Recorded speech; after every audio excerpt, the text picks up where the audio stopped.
Alright, so let's just start with a question that's been on my mind a lot lately.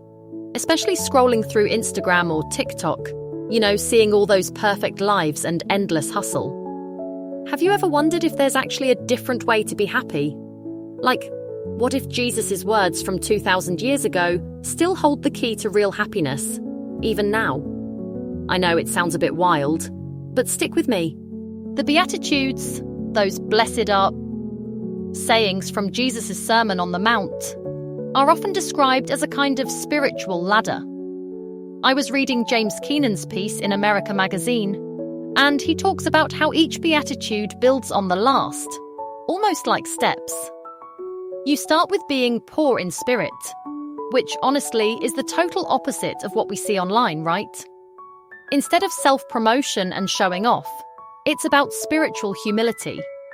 And then, as you move up, you get to things like mercy, peacemaking, and even standing with the persecuted. It's like Jesus is mapping out a journey, not just a list of rules.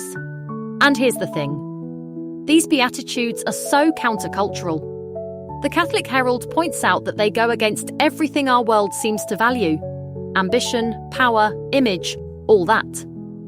I remember when I was working as a youth leader, I'd see young people, and honestly myself too, feeling this pressure to curate the perfect online persona. But then you read, "Blessed are the poor in spirit," and it's like, wait, maybe it's okay not to have it all together.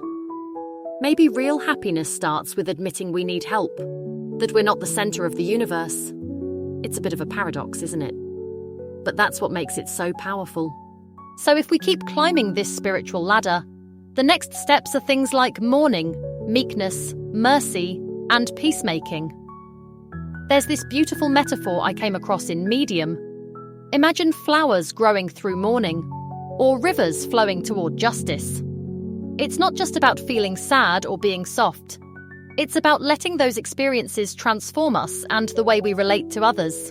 I saw a post on Reddit where someone described the Beatitudes as kingdom characteristics.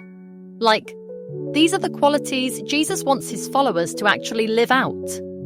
And it's not just theory. There are people out there comforting the grieving, making peace in their communities, showing mercy when it's hard. I read a story on Reformation 21 about a group who started a support network for people struggling with loss. And it just reminded me how much we need each other to flourish. Now, let's talk about meekness for a second. I know it's not exactly a word you hear every day, but in a world that's all about being loud and getting ahead, is true strength actually found in gentleness? I remember this community peace-building project I witnessed. There was this one guy. Everyone thought he was a bit of a pushover, but he was the one who kept the group together when things got tense. He listened, he calmed people down, and honestly, he was the strongest person in the room. That's the kind of strength Jesus is talking about, I think. And then there's mercy, showing kindness even when it's not deserved.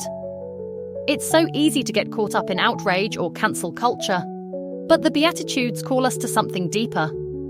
It's about building a community where people can actually heal and grow, not just compete or tear each other down. Alright, so how do we actually live this out? I mean, it's one thing to talk about blessed are the peacemakers or blessed are the merciful, but what does that look like on a Tuesday afternoon when someone cuts you off in traffic or you're scrolling through a feed full of drama? Ascension Press reframes the Beatitudes as pathways to authentic flourishing. Not just rules, but ways to become the kind of person who's truly alive. So maybe it's choosing humility over pride, even if it means admitting you're wrong. Or showing active mercy, like actually reaching out to someone who's struggling, not just sending a quick emoji. Or being a peacemaker in your own little world, whether that's at work, at home, or even online.